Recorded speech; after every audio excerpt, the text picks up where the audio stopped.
Kisah hidup yang menakutkan dan luar biasa dari Sultan Alparslan adalah seorang penguasa terbesar dalam sejarah Seljuk yang membuka pintu Anatolia kepada orang Turki. Seorang sultan yang kuat yang mengambil risiko segalanya untuk menyebarkan Islam ke seluruh dunia. Seorang pemimpin negara yang menghabiskan seluruh hidupnya dalam penaklukan, seorang komandan yang berani melawan pasukan Bizantium yang berjumlah 200.000 dengan hanya 50.000 pasukan, seorang jenius militer yang memimpin pertempuran Malazgirt dan menaklukkan Bizantium, seorang penguasa yang selalu diinginkan oleh Anatolia sejak zaman kuno. Tanah yang subur ini tidak pernah bisa menampung dua penguasa, dan akan tetap demikian selama berabad-abad. Kekaisaran Besar Seljuk yang didirikan pada tahun 1037 hanya dalam waktu 18 tahun mencapai batas-batas Kekaisaran Bizantium. Semua orang tahu bahwa pertempuran besar akan segera terjadi di perbatasan ini. Sultan Alparslan adalah salah satu negara yang paling penting dalam sejarah yang mewakili Islam. Seljuk memimpin perkembangan pesat dan besar dalam sejarah Turki, Islam, dan dunia. Meskipun dasar negara ini lebih tua, keberhasilan Seljuk dalam mendapatkan kekuasaan besar Turki dilakukan oleh dua saudara, Tugrul dan Chagri. Tugrul Bey adalah seorang jenius politik dan pemimpin negara, sementara Chagri Bey adalah seorang jenderal yang memiliki kemampuan militer yang besar. Meskipun lebih tua, ia memilih untuk memberikan kekuasaan kepada saudaranya Tugrul Bey dan memilih untuk tetap menjadi pemimpin militer. Di bawah pemerintahan kedua saudara ini, negara Turki Seljuk yang harmonis menguasai Asia Tengah dan kemudian Timur Tengah. Mereka juga menggabungkan Mawaranahar, Khorasan, Afghanistan, Iran, dan Azerbaijan ke dalam wilayah mereka. Di tengah kegembiraan dan usaha pembentukan dan ekspansi negara ini, Alparslan, yang kelak akan menjadi Sultan Seljuk besar, juga ada. Sultan Alparslan, yang memainkan peran besar dalam penyebaran Islam, lahir pada tahun 1029 di kota Khorasan. Ia adalah putra Chagri Bey, yang merupakan komandan seluruh wilayah Seljuk. Alparslan memiliki sifat pejuang dan pemenang karena ia tumbuh dalam masa yang sulit dalam pembentukan negara Seljuk. Ini membuat Alparslan menjadi seorang pejuang yang baik dan tak kenal takut. Sebagian besar hidup Alparslan dihabiskan dalam kampanye militer dan pertempuran. Sebagai seorang pejuang muda, pada usia 15 tahun, ia memimpin pasukan melawan Ghaznavids dan meraih kemenangan besar. Setelah kemenangan ini, Seljuk yang pertama, Raja Tugrul Bey, Alparslan menghadapi bahaya dari timur dengan mengirimnya ke ibu kota dan mempercayakan tugas untuk melindungi negara. Alparslan, yang masih muda, telah berhasil mengusir Karahanli pada tahun 1047 dan Ghaznavids pada tahun 1054. Pada tahun 1060, setelah kehilangan ayahnya, Chagri Bey, Alparslan juga mengambil alih pemerintahan semua wilayah di timur. Ini adalah tahun-tahun kritis bagi dunia Islam ketika Kesultanan Seljuk mulai menguasai dunia. Pada masa ini, Baghdad menjadi lemah dan dunia Islam menjadi sangat kacau. Pada tahun 1055, Raja Seljuk Tugrul Bey menyelamatkan Khalifah Baghdad dari situasi ini. Ketika Tugrul Bey meninggal pada tahun 1063, keponakannya Alparslan menjadi penguasa kedua Kesultanan Seljuk. Setelah menjadi penguasa Seljuk, Sultan Alparslan memerintahkan khotbah atas namanya di Baghdad. Alparslan adalah seorang negarawan yang sangat baik dan seorang komandan dengan kecerdasan yang jarang ditemui. Dia adalah seorang pemimpin yang akan membawa orang Turki ke Anatolia. Dia telah dibesarkan di samping Chagri Bey, yang memiliki karakter yang tinggi, dan Alparslan juga mencerminkan karakter tinggi ayah dan pamannya.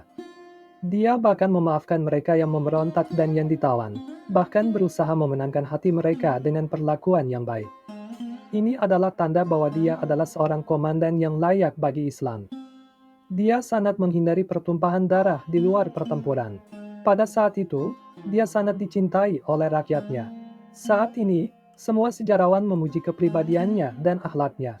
Seorang pemikir Pakistan mengatakan bahwa Alparslan adalah seorang muslim yang takut kepada Allah dan selalu bergantung padanya dalam segala hal. Dia adalah seorang penguasa yang murah hati, tidak mudah marah, dan mencintai penampunan. Meskipun para penguasa dan anggota keluarga kerajaan di wilayahnya sering memberontak, dia tidak membenci mereka dan selalu memaafkan mereka. Meskipun dia membunuh mereka yang berkhianat di antara kerabat dan keluarganya, dia masih merasa kasihan pada mereka dan bahkan menangis di belakang mereka. Ketika dia meraih kemenangan atas musuh yang bukan dari agamanya atau bangsanya sendiri, dia juga menunjukkan belas kasihan dan kelembutan. Kedatangan Alparslan sebagai penguasa Kesultanan Seljuk akan membuka babak baru bagi Bizantium dan Seljuk. Bizantium takut.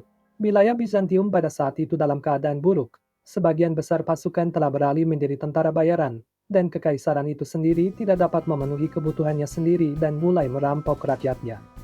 Sebuah negara seperti itu memiliki kemungkinan kecil untuk memenangkan perang. Bizantium memiliki musuh yang tidak diinginkan di timur, yaitu Sultan Alparslan.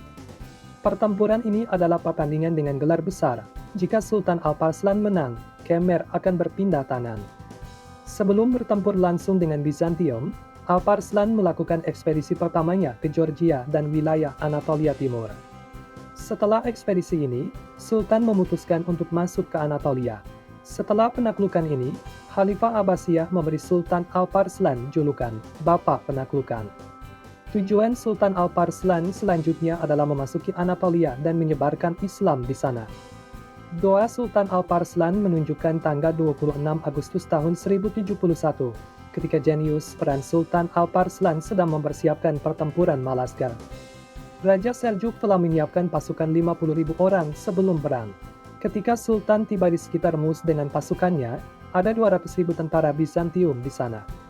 Sultan Alparslan memimpin pasukannya dalam salat subuh di tempat ini dan berdoa kepada Allah. Setelah salat, dia mengambil pakaian putih dan mengatakan bahwa ini adalah kafannya, menunjukkan bahwa dia siap menjadi syahid. Namun, satu pikiran tetap ada di pikiran pasukan 50.000 orang.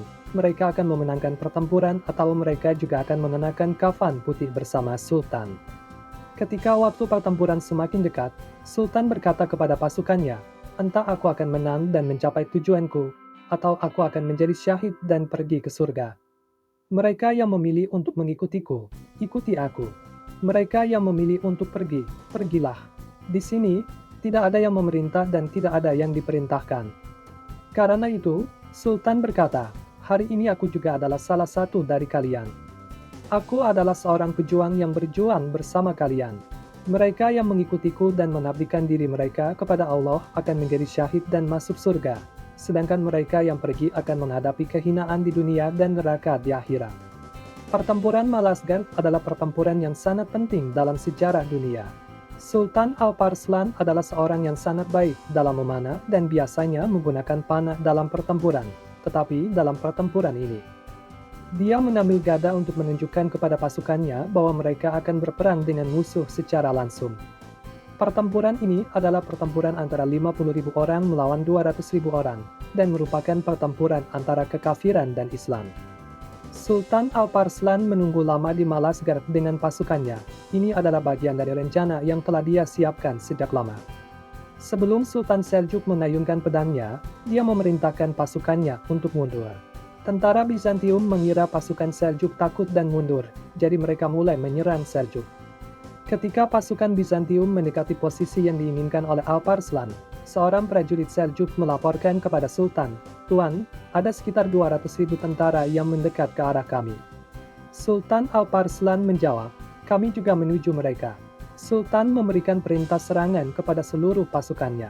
Sultan menyerang pasukan Bizantium dengan taktik bulan sabit, yang sering digunakan oleh orang Turki. Dia memenangkan pertempuran ini dan ini adalah titik balik dalam sejarah dunia. Pertempuran berakhir ketika komandan Bizantium yang kalah, Roman Diogen, membuat perjanjian dengan Sultan Alparslan. Setelah pertempuran, Sultan menawan komandan Bizantium, Roman Diogen. Ketika Diogen dibawa ke hadapan Alparslan dengan tangan terikat, dia mengira Alparslan akan membunuhnya. Namun, Sultan memaafkannya dan memperlakukannya dengan baik, sesuai dengan perjanjian. Dengan perjanjian ini, kemenangan Malazgirt membuka pintu Anatolia kepada orang Turki Muslim. Sebelum Alparslan, tidak ada pemimpin Turki yang dapat melewati Sungai Efrat. Selain itu, Alparslan juga memperluas warisan dan wilayah yang ditinggalkan oleh leluhurnya ke arah lain dan menetapkan kedamaian di wilayahnya. Rahasia kesuksesan besar Alparslan sepenuhnya berasal dari belas kasihnya, iman kepada Allah, dan tawakal, mengandalkan diri sepenuhnya kepada Allah. Setelah kemenangan ini, Alparslan menganggap dakwah Islam sebagai tugas penting di semua wilayah yang dia masuki, dan dengan demikian, dia memainkan peran besar dalam pembentukan komunitas Turki Islam. Setelah kematian Sultan Alparslan, pada tahun 1072, dia berangkat dalam sebuah ekspedisi dengan banyak pengendara kuda ke arah Maverau Nehir. Di sana, dia memepung benteng Hana yang terletak di atas Sungai Amudarya. Ketika komandan benteng mengetahui bahwa benteng tidak akan bertahan lama, dia menyatakan penyerahan. Namun, ketika dia dibawa ke hadapan Alparslan, dia menyerang Sultan dan melukainya dengan pisau belati. Pembunuh itu segera dibunuh, tetapi Sultan Alparslan tidak bisa pulih dari luka-lukanya.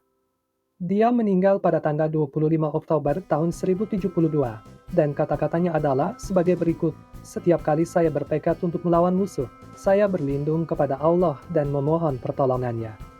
Kemarin, ketika saya naik ke atas bukit, saya merasa bahwa gunung di bawah kaki saya gemetar karena jumlah pasukan saya dan kebesaran tentara saya. Pikiran saya adalah penguasa dunia. Siapa yang bisa mengalahkan saya? Akibatnya, Tuhan menghukum hamba-Nya yang lemah ini dengan memenuhi keinginan hati saya dan kesalahan yang saya lakukan sebelumnya. Saya memohon ampun kepada Allah dan bertaubat. Tidak ada Tuhan selain Allah. Muhammad adalah utusan Allah." Dia kemudian menutup matanya. Keberwirausahaan Sultan Alparslan adalah bahwa dia adalah orang pertama dalam sejarah Seljuk yang membentuk tatanan militer dan negara. Beberapa waktu setelah membentuk tatanan militer, Sultan Alparslan memutuskan untuk memilih tentara yang akan bergabung dengan pasukan di Baghdad. Ketika sekelompok pemuda berbaris untuk dipilih, seorang pemuda dengan penampilan yang tidak disukai hampir dieliminasi. Namun, Sultan Seljuk yang mengamati situasi itu mengatakan kata-kata yang akan menunjukkan semua orang, mungkin Kekaisaran Romawi akan menangkapnya. Mungkin kata-kata ini membuat pemuda itu didaftarkan ke tentara oleh Sultan Alparslan, dan pemuda yang dianggap remeh oleh semua orang ini akan menangkap Kekaisaran Romawi dalam pertempuran. Selain itu, Sultan Alparslan juga menemukan seorang jenius lainnya, yaitu Nizamul Mulk. Kemampuannya untuk memprediksi bahwa Nizamul Mulk akan menjadi seorang negarawan besar dan memberikannya kepada sejarah Turki Islam adalah suatu prestasi yang patut dipuji. Warisan yang ditinggalkan oleh Sultan Alparslan adalah bahwa dia selalu berjuang untuk kemenangan Islam. Salah satu pelayanan besar yang dia lakukan adalah memberikan perhatian pada pendidikan. Dia mempercepat proses pendidikan dengan mendirikan Madrasah Nizamiyah di Baghdad yang terkenal, dan memulai kemajuan ilmu dan budaya di dunia Islam. Inilah salah satu pelayanan unik Alparslan. Inovasi yang dia bawa dalam pembagian tanah yang menyebabkan migrasi orang Turki dari kehidupan nomaden ke kehidupan menetap juga merupakan salah satu pelayanan besar dalam bidang ini. Setelah semua pertempuran yang dia lakukan, Sultan Alparslan menjadi penguasa dunia yang adil dan berbuat baik kepada agama Islam. Dia sangat peduli dengan musuh-musuh tersembunyi yang berusaha menghancurkan Islam dari dalam. Bahkan, dia pernah mengatakan berapa kali, "Kami telah merebut negara-negara ini dengan izin Allah. Kami adalah Muslim yang bersih. Allah telah memuliakan kita. Allah juga telah memuliakan hamba-hambanya yang tulus seperti Alparslan. Amin." Jangan lupa untuk mengikuti dan beri komentar di setiap video yang kalian sukai. Jika kalian ingin mendapatkan informasi lebih lanjut, jangan ragu untuk melihat buku elektronik dan video TikTok aku. Silakan jelaskan apa yang ingin kalian ketahui tentang Turki dalam komentar.